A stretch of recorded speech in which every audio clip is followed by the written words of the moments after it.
Di zaman sekarang, kita mungkin sudah terbiasa mendengar istilah stalker atau penguntit. Namun mirisnya, tak hanya artis atau orang-orang terkenal saja, mereka yang tergolong berasal dari latar belakang biasa-biasa, juga bisa menjadi korban kegilaan seorang penguntit.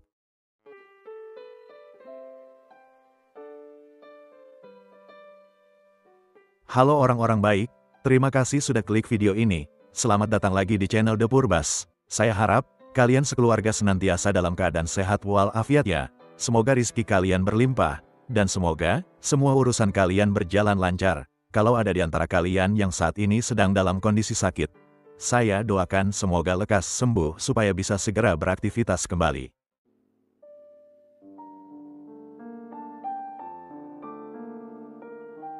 Wanita cantik ini adalah model yang sangat populer di awal tahun 90-an. Dia bisa saja menjadi seterkenal dan sesukses Claudia Schiffer, Cindy Crawford atau Naomi Campbell. Namun ternyata, dia tidak ditakdirkan untuk hidup lebih lama dan meninggal pada usia 24 tahun. Istilah supermodel pertama kali digunakan pada akhir dekade 70-an, di mana Janice Dickinson didaulat sebagai supermodel pertama pada tahun 1979. Istilah supermodel sendiri biasanya digunakan untuk merujuk pada model-model cantik yang memiliki reputasi dan bayaran yang tinggi. Misalnya di zaman sekarang, Gigi Hadid dan Kendall Jenner adalah dua di antara model yang masuk ke dalam kriteria supermodel. Tahun 90-an disebut sebagai eranya supermodel dunia, di mana model-model cantik dengan profesionalitas tinggi mulai banyak dipekerjakan untuk mendongkrak penjualan produk-produk fashion mahal dari kalangan atas. Gadis-gadis muda berperawakan tinggi menerima bayaran sampai jutaan dolar untuk satu kali pemotretan atau peragaan busana. Bahkan, bayaran mereka bisa lebih tinggi daripada yang didapatkan artis-artis Hollywood yang bermain dalam sebuah film box office. Satu di antara para supermodel di tahun 90-an ini adalah Agnieszka Kotlarska. Lahir di kota Wrocław pada tanggal 15 Agustus tahun 1972, Agnieszka kemudian tumbuh menjadi gadis yang memiliki kecantikan secara alami, dengan tubuh tinggi ramping menjulang hingga 176 cm. Pada tahun 1990, setelah menyelesaikan pendidikan SMA, Agnieszka melanjutkan pendidikan ke Universitas Sains dan Teknologi Wrocław. Di masa-masa inilah, Agnieszka mulai sadar akan potensinya yang memiliki kecantikan luar biasa, di mana banyak agen-agen model berusaha untuk mendekatinya dan mengajaknya bergabung ke agensi mereka. Pada usia 18 tahun, Agnieszka menerima pekerjaan pertamanya sebagai model. Dalam rentang waktu hanya 1 tahun saja, karir Agnieszka di Polandia melesat secara drastis. Pada tahun 1991, gadis 19 tahun ini mengikuti ajang Ratu Kecantikan Polandia dan berhasil membawa pulang mahkota Miss Polandia. 3 bulan kemudian, dia terbang ke Tokyo, Jepang dan mengikuti kompetisi Miss Internasional. Lagi-lagi, Agnieszka berhasil memenangkan ajang tersebut dan dinobatkan sebagai Miss Internasional tahun 91.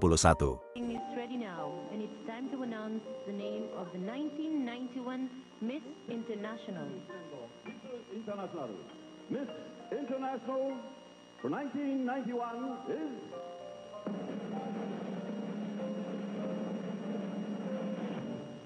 Miss Poland.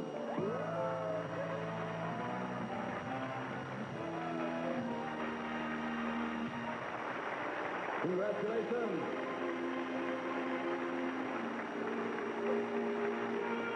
Agnieszka Kotlarska. Congratulations, Miss Agnieszka Kotlarska. Miss International of 1991.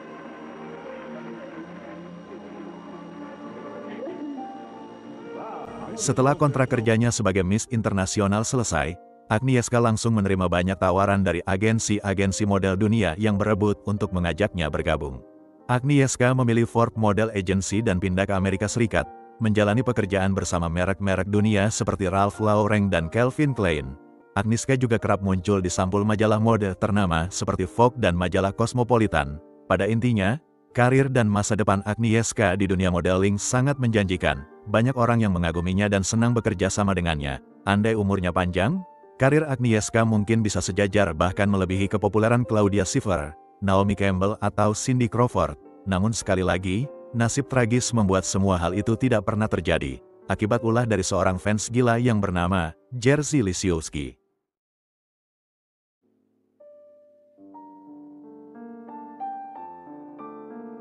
Kembali ke tahun 90, walaupun dia sudah mulai bekerja sebagai model, nama Agnieszka masih belum dikenal secara luas oleh publik Polandia. Setelah dia dinobatkan menjadi Miss Polandia dan Miss Internasional pada tahun 91, nama dan wajah Agnieszka jadi sering muncul di televisi dan majalah. Perlahan-lahan, banyak orang yang mengaguminya dan menjadi penggemar beratnya. Salah satunya adalah Jerzy Lisiowski, warga Polandia yang bekerja sebagai programmer komputer. Pada suatu hari, Agnieszka muncul dalam sebuah acara, di mana dia sebagai model memakai gaun pengantin. Jerzy yang melihat acara tersebut, langsung jatuh cinta dan bersumpah akan mendapatkan gadis cantik itu sebagai istrinya. Jerzy Lisiowski adalah pria yang sangat aneh, penyendiri, dan secara penampilan tidak menarik. Di usianya yang sudah mencapai 30 tahun, Jerzy belum pernah terlibat dalam hubungan romantis, tidak pernah memiliki pacar, juga tidak memiliki teman. Bahkan orang tuanya mengira kalau dia adalah seorang homoseksual. Sebagian besar waktunya dihabiskan di depan layar komputer, untuk bekerja atau apapun entahlah hanya dia yang tahu. Dilihat secara fisik, Jerzy benar-benar tidak sebanding dengan Agnieszka gadis idamannya, tidak perlu kita membahas masalah wajah. Akan tetapi, Agnieszka adalah model dengan tinggi badan 176 cm, sementara Jerzy, tinggi badannya hanya 160 cm. Kalaupun mereka memang bisa menjadi pasangan kekasih, Jerzy akan terlihat cebol kalau berdiri di samping Agnieszka. Namun semua perbedaan dan fakta-fakta itu tidak membuat Jerzy tahu diri dan mundur. Dia sudah sangat jatuh cinta dengan kecantikan Agnieszka, dan ingin mendapatkan perhatian gadis itu dengan segala cara. Jerzy hidup di dunia fantasi di mana dia berhayal bahwa Agnieszka akan menerima cintanya. Mereka kemudian menikah dan memiliki beberapa anak. Sekali lagi kita garis bawahi bahwa itu semua hanya hayalan Jerzy, karena pada kenyataannya, seseorang seperti Agnieszka pasti diincar oleh banyak lelaki yang memenuhi kualifikasi, baik itu secara fisik, kekayaan, maupun secara status sosial. Intinya, pria yang selevel. Jerzy Lisiowski mulai memupuk obsesinya dengan membeli semua majalah yang ada foto Agnieszka, membeli semua produk yang diiklankan gadis itu, menonton semua acara televisi yang memunculkan Agnieszka, dan menghadiri acara-acara di mana Agnieszka akan tampil atau diundang. Semua cara yang dia tahu, sudah dia lakukan, tapi tak satu pun yang berbuah perhatian dari Agnieszka. Dengan latar belakang pekerjaan dan keahliannya di bidang komputer, tidak sulit bagi Jerzy untuk mendapatkan alamat rumah, nomor telepon dan kampus tempat Agnieszka kuliah. Pada suatu hari, Jerzy sudah berdiri di depan rumah Agnieszka, menunggu gadis itu keluar lalu mengikutinya berjalan dari belakang. Jerzy juga naik ke dalam bis yang sama dengan yang dinaiki oleh Agnieszka menuju kampusnya. Jerzy biasa menghabiskan waktu berjam-jam menunggu Agnieszka keluar dari kelas, dan mengikuti aktivitas gadis itu selanjutnya. Setelah beberapa waktu, Agnieszka mulai sadar kalau ada seorang pria yang menguntitnya. Agnieszka mencoba untuk mengabaikan keberadaan pria asing itu. Namun dari hari ke hari, kelakuan Jerzy semakin parah. Tak hanya melihat dari kejauhan, lama-kelamaan dia semakin berani untuk mengikuti dan memandangi Agnieszka dari jarak dekat. Pada satu momen, Jerzy memberanikan diri untuk mengajak Agnieszka bicara. Tapi bodohnya pria ini, sekonyong-konyong dia menawari Agnieszka untuk diantar pulang. Agnieszka menolaknya secara halus, dan berkata bahwa dia sedang menunggu kekasihnya menjemput. Kalimat yang dilontarkan oleh Agnieszka mungkin terdengar klise, namun pada kenyataannya, gadis itu memang sudah memiliki seorang kekasih yang bernama Jarosław Swiatek. Saat Agnieszka mengikuti ajang Ratu Kecantikan Polandia, Jarosław adalah penyelenggara kontes tersebut. Selain itu, Jarosław juga dikenal sebagai pengusaha yang sukses dan terpandang di negara Polandia. Setelah terpilih menjadi Miss Polandia, Agnieszka berangkat bersama Jarosław ke Tokyo, Jepang untuk mengikuti ajang Ratu Kecantikan Miss Internasional. Dan setelah mereka kembali lagi ke Polandia, interaksi di antara keduanya berkembang menjadi hubungan romantis. Jarosław juga menemani Agnieszka berangkat ke Amerika Serikat untuk memulai karir gadis itu bersama Ford Model Agency, dan setahun kemudian, tepatnya pada tahun 92, keduanya menikah di New York. Jarosław adalah pria yang sangat baik dan senantiasa memperlakukan Agnieszka layaknya seorang ratu. Agnieszka menjalani hidup terbaik dan sangat bahagia sejak dia mengenal pria tersebut. Fakta bahwa dia memutuskan untuk menikah di usia 20 tahun tidak membuat karir Agnieszka anjlok. tawaran pekerjaan terus berdatangan, dan Jaroslaw suaminya juga tidak pernah membatasi apalagi melarang Agnieszka menjalani pekerjaannya sebagai model. Sepanjang tahun 92, Agnieszka berkeliling dunia untuk melakukan pemotretan dan peragaan busana misalnya Prancis, Italia, Inggris, Venezuela, Maroko, Meksiko, dan masih banyak lagi negara yang pernah dia kunjungi. Tak jarang Jaroslaw suaminya menemani Agnieszka saat sedang bekerja.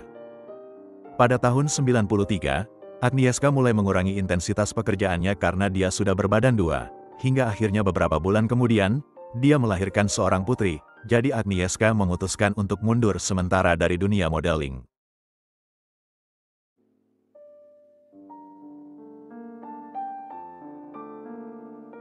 Sejak dia berpacaran dan menikah dengan Jaroslaw, hingga mereka memiliki anak dan menetap di New York, Agnieszka tidak pernah membicarakan masalah pria penguntit itu kepada suaminya.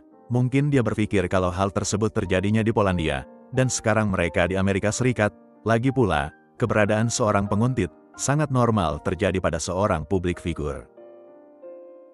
Namun di lain pihak, Jerzy Lisiowski di Polandia senantiasa memantau perkembangan hidup Agnieszka. Dia selalu mengikuti berita-berita terbaru tentang wanita idamannya itu, yang masih sering muncul di majalah. Tak jarang juga, para wartawan memberitakan kehidupan Agnieszka bersama suami dan putri mereka. Jerzy tahu semua info tentang Agnieszka, tahu kalau wanita itu menikahi sponsornya di ajang pemilihan Miss Polandia, dan anehnya entah bagaimana, Jerzy merasa kalau Agnieszka telah mengkhianati cintanya. Dia sangat marah dan berpikir kalau Agnieszka menikahi Jaroslaw hanya demi uang. Agnieszka memilih pria yang sukses dan kaya, menolak cintanya yang tulus. Lama-kelamaan, obsesi yang tadinya bersifat kekaguman, berubah menjadi rasa benci dan berkembang menjadi keinginan untuk balas dendam. Pada tahun 96 setelah putrinya berusia 2 tahun, Agnieszka mulai menerima tawaran pekerjaan pemotretan dan peragaan busana lagi. Pada bulan Juni tahun 96, model berusia 24 tahun ini memiliki jadwal pemotretan yang akan dilakukan di kota Paris, Prancis, di mana dia dan fotografernya akan menaiki pesawat terbang dari New York ke Paris. Di menit-menit terakhir, terjadi perubahan rencana sehingga Agnieszka pun batal menaiki pesawat itu. Siapa yang akan menyangka bahwa perubahan rencana ini ternyata menyelamatkan Agnieszka dari kematian. Tragisnya, pesawat yang seharusnya dinaiki oleh Agnieszka mengalami kecelakaan dan semua penumpang serta awak pesawat tidak ada yang selamat, termasuk fotografer yang memilih untuk berangkat duluan menggunakan pesawat itu. Surat kabar dan media televisi memberitakan kejadian ini secara besar-besaran. Karena selain kecelakaan itu memakan banyak korban, ada fakta bahwa seorang model terkenal berhasil selamat karena tidak jadi menaiki pesawat tersebut.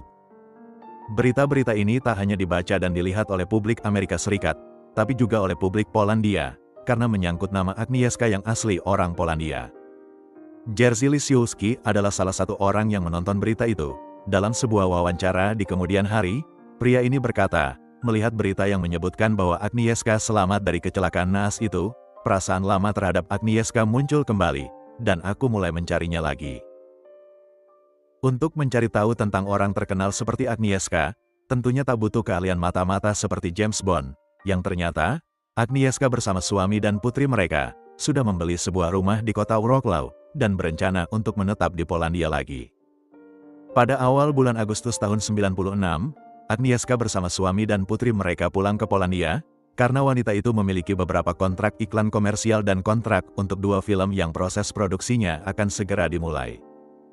Berita kepulangan Agnieszka ke Polandia tentunya disambut gembira oleh Jerzy Lisiowski. Antara rindu dan benci, dia berharap kali ini bisa bertemu dan ngobrol dengan Agnieszka, namun bagaimanapun kerasnya dia berusaha, Agnieszka tetap tidak bisa dia gapai.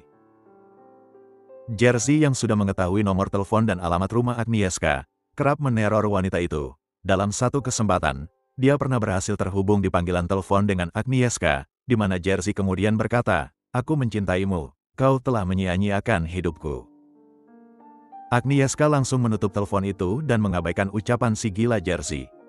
Pada tanggal 27 Agustus tahun 1996, Jerzy yang berdiri tak jauh dari rumah Agnieszka, melihat bahwa wanita itu bersama suami serta putri mereka sedang memasukkan tas-tas besar ke dalam mobil. Saat itu Jaroslaw dan putri mereka memang hendak bertolak ke bandara untuk mengantar Agnieszka, yang harus terbang ke New York untuk urusan pekerjaan. Jerzy yang merasa marah karena berpikir kalau Agnieszka akan meninggalkannya lagi, segera berjalan ke sebuah toko untuk membeli pisau, lalu kembali lagi ke rumah Agnieszka. Ketika mobil yang dikendarai oleh Jaroslaw keluar dari halaman rumah mereka, Jerzy langsung berteriak-teriak sambil memukul-mukul mobil Jaroslaw. Jerzy terus berteriak dan berkata, "Keluarlah, bicara padaku." Agnieszka yang sama sekali tidak ingin meladeni orang gila itu, memutuskan untuk diam saja di dalam mobil. Jaroslaw yang kesal lalu turun untuk menghadapi Jerzy, tanpa dia tahu bahwa pria itu adalah psikopat gila yang terobsesi terhadap istrinya. Sontak saja terjadi perdebatan sengit antara Jaroslaw dan Jerzy, yang disusul dengan perkelahian, hingga pada satu momen, Jerzy mengeluarkan pisau dan berhasil melukai paha Jaroslaw. Melihat suaminya dalam bahaya, Agnieszka segera turun dari mobil untuk melerai perkelahian itu. Agnieszka mencoba untuk menenangkan Jerzy yang sedang menggenggam pisau. Namun naas, Jerzy yang kesetanan malah menancapkan pisau tersebut ke dada Agnieszka sebanyak 4 kali. Setelah itu dia melarikan diri. Jaroslaw segera menelpon ambulans dan berusaha menekan luka di dada istrinya. Sementara putri mereka yang berusia 2 tahun, melihat semua kejadian itu dari jok belakang di dalam mobil. Ambulans pun datang dan melarikan Agnieszka ke rumah sakit, namun dia meninggal di dalam perjalanan karena kehilangan banyak darah. Sementara Jaroslaw suaminya berhasil selamat, karena lukanya memang tidak terlalu parah. Agnieszka Kotlarska meninggal 12 hari setelah ulang tahunnya yang ke-24.